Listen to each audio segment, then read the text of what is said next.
Isipin mo ito, na sa araw-araw ay milyon-milyong puno ng saging, ang pinuputol sa iba't ibang bansa, at sa bawat mga punong iyon, ay may isang bahagi na matagal nang itinuturing na basura, at ito ay walang iba, kundi ang banana stem. Pero paano kung sabihin ko sa iyo na ang dating itinatapon lang, ngayon ay pinoproseso sa mga high-tech factory, ginagawang fiber, mga tela, papel at eco-friendly na produkto, na nagkakahalaga ng milyon-milyong piso. Kaya sa video na ito ay papasukin natin, ang loob ng isang modernong banana stem factory, kung saan ang isang simpleng tangkay ng saging, ay dumadaan sa makinarya, automation at precision processing, para maging isang produktong ginagamit, sa buong mundo. Hindi ito magic, hindi rin ito chismis, kundi ito ay isang totoong industriya na tahimik na binabago, kung paano natin tinitingnan ang agrikultura, basura, at sustainable na produksyon. Sa episode na ito ay sasagutin natin ang tanong, na matagal nang hindi napapansin. Paano nga ba ito ginagawa?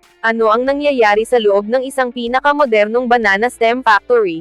At bakit sinasabi ng marami na ito ang isa sa mga industry, ng hinaharap? Pero bago tayo magpatuloy ay i-like mo na ang ating video, dahil malaking tulong po ito sa aming mga content creators. Mag-subscribe, pindutin mo na rin syempre yung notification bell, at piliin mo yung all, para palagi ka updated, sa ating mga latest videos.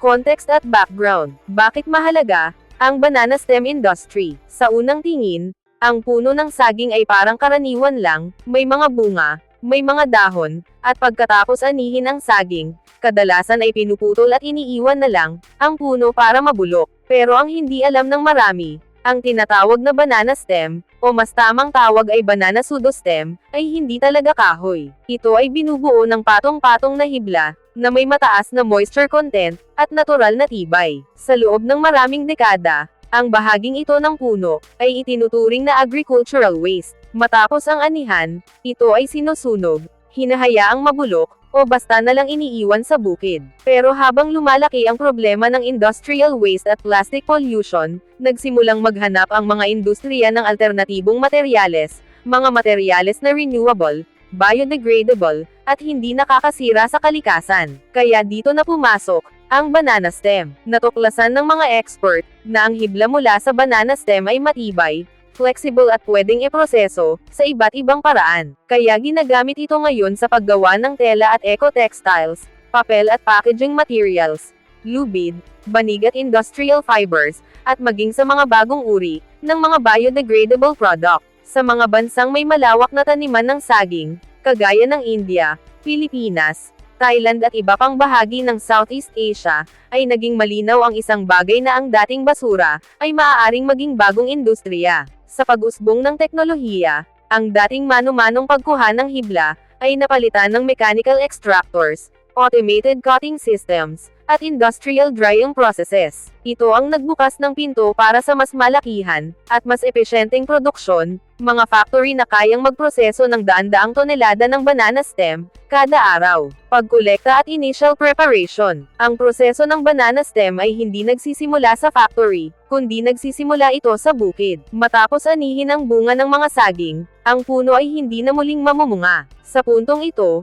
puputulan na ang banana pseudostem, para bigyang daan ang bagong tanim. Dito pa lang ay mahalaga na ang tamang paghawak sa banana stem, dahil hindi lahat ng stem ay pare-pareho ang kalidad. Pinipili ang mga tangkay na sariwa at hindi pa nabubulok, walang amag o sobrang pinsala, at galing sa tamang edad ng halaman. Kapag masyadong luma ang stem, ay humihina ang hibla, at kapag masyadong bata naman, ay kulang sa kapal at tibay. Sa maraming lugar, mano-manong pinuputol ang banana stem, gamit ang matutulis na itak, o mechanical cutters. Agad itong hinihiwa sa mas maiikling section, para mas madaling buhatin at i-transport. Dahil ang banana stem ay binubuo ng mahigit 70% ng moisture, dahilan kung bakit mabigat ito at madaling masira, kapag na-delay ang pagproseso. Kaya sa mga modernong operasyon, ay may strict time window, kung saan karaniwan ay kailangan makarating ang banana stem sa processing area sa loob ng ilang oras, matapos itong putulin. Pagdating sa collection area o satellite facility, ay isinasagawa ang unang hakbang ng preparation. Una ay inaalis ang sobrang putik, dumi at mga panlabas na bahagi, na hindi kailangan sa fiber extraction. Pagkatapos ang mga stem ay inaayos ayon sa haba, kapal, at kondisyon ng hibla. Ang hakbang na ito ay mahalaga, dahil dito pa lang nagkakaroon ng quality control. Ang mga hindi pasado sa pamantayan ay ibinabalik sa bukid bilang organic compost o ginagamit bilang pataba at animal feed additives. Sa punto pa lang na ito, ay makikita na ang zero waste philosophy ng mga industriya. Ang mga napiling banana stem ay saka inilalagay sa transport vehicles, conveyor systems, o direktang dinadala sa mismong factory floor. High-tech machines at fiber extraction. Ang pagpasok ng banana stem sa loob ng factory, kung saan dito na makikita ang malinaw na pagkakaiba ng traditional at high-tech processing. Noon ang pagkuha ng hibla mula sa banana stem ay ginagawa ng mano-mano, kaya mabagal, hindi pantay ang kalidad, at nangangailangan ng maraming lakas tao. Sa modernong banana stem factory, ang prosesong ito ay automated at kontrolado. Ang unang yugto ay feeding at alignment, kung saan ang mga putol na banana stem ay inilalagay sa feeding system, isang mekanismo na nag-aayos ng direksyon, kapal at posisyon ng bawat stem, bago ito ipasok sa makina. Mahalaga ang tamang alignment, dahil mas pantay ang hiblang makukuha, mas kaunti ang nasasayang, at mas protektado ang mismong makina. Ang ikalawang yugto ay mechanical decortication, kung saan dito nagaganap ang fiber extraction. Ang banana stem ay dumadaan sa decorticator machine, isang makina na may umiikot na blades, at mga pressure roller. Habang umiikot ang makina, inaalis ang malambot at basang laman ng stem, habang iniiwan ang mas matibay na hibla. Ang resulta ay mahahabang hibla na parang sinulid, habang ang natitirang pulp ay hiwalay na lumalabas sa makina. Sa high-tech setup, ang bilis, pressure at cutting depth ng blades ay computer controlled. Ang ibig sabihin ay pare-pareho ang kalidad, mas kaunting breakage ng hibla at mas mataas ang yield kada tonelada ng banana stem. Automation at safety system. Ang mga modernong factory ay may sensors para sa moisture level, overload protection para sa makina, at emergency shut-off systems para sa kaligtasan ng mga worker. Kapag may maling pasok ng stem o sobrang kapal, automatic na titigil ang makina para maiwasan ang damage. May quality check din sa gitna ng proseso, kung hindi pa end dito, ang quality control. Habang lumalabas ang hibla, ito ay sinusuri kung buo, tinitingnan ang kapal at haba, at tinitiyak na walang sobrang pulp residue. Ang mga hiblang hindi pasado ay ibinabalik sa reprocessing cycle, sa byproducts at zero waste use, kung saan ang natirang pulp at likido mula sa banana stem ay hindi tinatapon, kundi ginagawang organic fertilizer, pinoproseso bilang biomass, o ginagamit sa paggawa ng ibang mga biodegradable material. Sa punto pa lang na ito,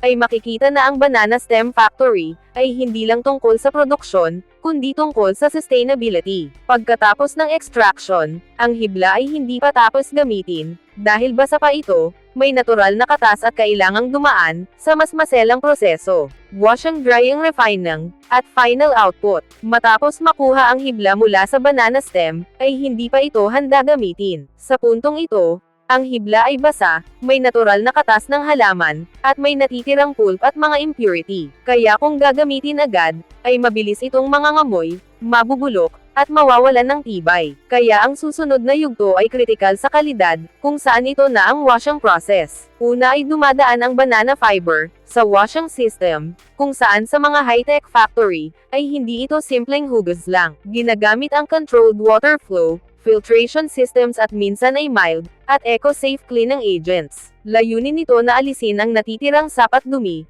pababain ang natural acidity, at ihanda ang hibla para sa drying process. Ang tubig na ginamit ay sinasala, nire-recycle at muling ginagamit, para bawasan ang water waste. Ang sunod ay drying stage, kung saan pagkatapos hugasan, ang hibla ay kailangang patuyuin ng pantay at kontrolado. Sa tradisyonal na paraan, ito ay binibilad sa araw, umaabot ng ilang araw, at nakadepende sa panahon. Sa modernong factory ay ginagamit ang industrial drying chambers, temperature-controlled airflow, at mga moisture sensor. Pinapanatili ang tamang init para hindi masunog ang hibla, hindi maging brittle, at mapanatili ang natural na lakas nito. Kapag masyadong mabilis ang pagpapatuyo, ay humihina ang hibla, at kapag naman sobrang bagal, ay may risk ng amag. Kasunod ay refining at grading, kung saan kapag tuyo na, ay dumadaan ang hibla sa refining stage. Dito ay hinihiwalay ang hibla ayon sa haba, inaayos ayon sa kapal, at ginagrade batay sa kalidad. May hiblang pang textile,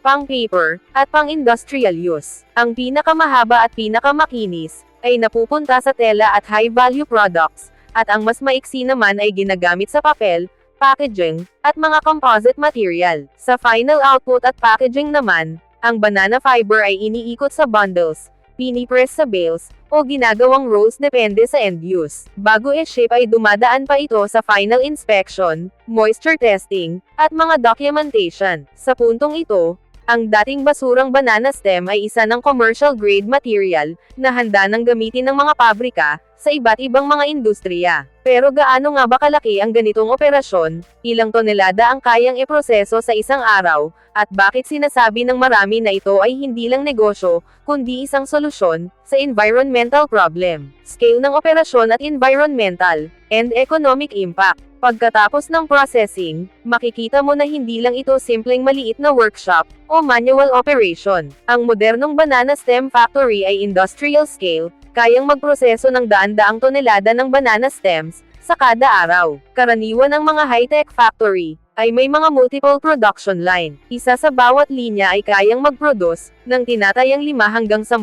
tonelada ng fiber, sa bawat araw. Ang mga linya ay pinapatakbo 24/7 sa ilang lugar, para makamit ang maximum yield. Ang workforce ay binubuo ng skilled operators, engineers, at mga quality control staff. Kasama ang logistics team na nag-aasikaso ng raw material sourcing, mula sa mga bukid at shipping ng finished products, sa iba't ibang bansa. Ang laki ng operasyon ay parang isang mini-industrial hub, na integrated mula sa bukid, hanggang sa international distribution. Isa sa mga dahilan kung bakit ang banana stem industry, ay itinuturing na sustainable sa zero waste concept, dahil lahat ng bahagi ng banana stem, ay nagagamit mula hibla hanggang pulp. Ang natitirang pulp ay nagiging fertilizer o biomass fuel, alternatibo sa plastic at synthetic materials, at ang fiber ay biodegradable, at renewable. Ginagamit din sa packaging, textiles at composite materials, na dati ay plastic-based. Reduced agricultural waste, sa halip na itapon ang puno pagkatapos anihin ang bunga, ay nagagamit ito sa ekonomiya. Nagpapababa ng greenhouse gas emissions, mula sa nasusunog na saging stems. Ang banana stem fiber ay may high-value market sa textiles, paper at mga sustainable product. Sa isang industrial scale operation, maaaring kumita ang isang factory ng ₱1,000,000 kada buwan, depende sa laki at efficiency. Nagbibigay din ito ng trabaho sa mga farmer, operators at logistics personnel. Sa lokal na komunidad, nakakatulong ito sa dagdag na kita para sa mga magsasaka, livelihood opportunities, at pagpapalakas ng sustainable industry, sa mga bansa. Ang banana fiber ay hindi lang ginagamit sa lokal na merkado, kundi karamihan ay ine-export sa Japan, Europe at North America, kung saan mataas ang demand, para sa mga eco-friendly product. Ipinapakita nito kung paano ang isang simpleng agricultural byproduct, ay nagiging bahagi ng global supply chain. Sa puntong ito ay malinaw, na ang banana stem factory ay hindi lang tungkol sa paggawa ng fiber, kundi isang komprehensibong sistema na nagkokonekta sa agrikultura, teknolohiya, ekonomiya, at environmental sustainability. Ngayong tapos na natin makita ang buong proseso, mula sa bukid, sa mga high-tech machine hanggang sa final fiber output, ay makikita natin na ang simpleng tangkay ng saging, ay nagiging isang mahalagang produkto, para sa industriya at kalikasan. Ang banana stem ay hindi na lamang basura, dahil sa tulong ng modernong teknolohiya, nagiging fiber ito, papel, tela, at biodegradable products. Ang industriyang ito ay sustainable, zero waste at nagbibigay ng trabaho, sa lokal na komunidad. Kahit na may mga exaggeration sa marketing claim, pero ang proseso at significance ng industriya, ay tunay at kapaki-pakinabang. Kung nagustuhan mo ang video na ito, nawa ay nakita mo kung paano ang maliit na bagay sa agrikultura, ay pwedeng maging malaking kontribusyon, sa ating mundo. Maaaring hindi mo iniisip araw-araw, pero bawat tangkay ng saging ay may potensyal, isang paalala na kahit sa simpleng bagay, pwedeng maging mahalaga kapag ginamitan ng kaalaman, teknolohiya at innovation. Bago tayo magtapos ay i-like mo na ang ating video, dahil malaking tulong po ito sa aming mga content creators. Mag-subscribe, pindutin mo na rin syempre yung notification bell, at piliin mo yung all, para palagi ka updated, sa ating mga latest videos. Mula sa bukid hanggang sa factory, Mula sa tangkay hanggang sa produktong ginagamit sa buong mundo, ang banana stem ay patunay na sa maliit na bagay, ay may malaking kwento. See you on our next videos.